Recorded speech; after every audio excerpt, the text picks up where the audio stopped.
ఈనాడు 4వ తరం సినీ పరిశ్రమ ఇక్కడ ఉన్నది. 4వ తరంలో మహేష్ బాబు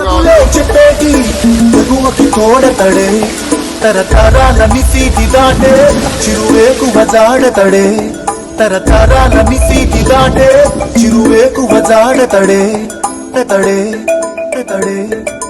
ఈ పరిశ్రమను అంతర్జాతీయంగా అభివృద్ధి చెందడానికి అవసరమైన అన్ని ప్రణాళికలను, అన్ని రకాల మిమ్మల్ని ప్రోత్సాహకాలను, మీకు అవసరమైన వసతులను ఏర్పాటు చేయడానికి తెలంగాణ రాష్ట్ర ప్రభుత్వం సిద్ధంగా ఉంది. తొలి నిప్పు కణం అతడే పెను తుఫాను తలొంచి చూసే తొలి నిప్పు కణం అతడే.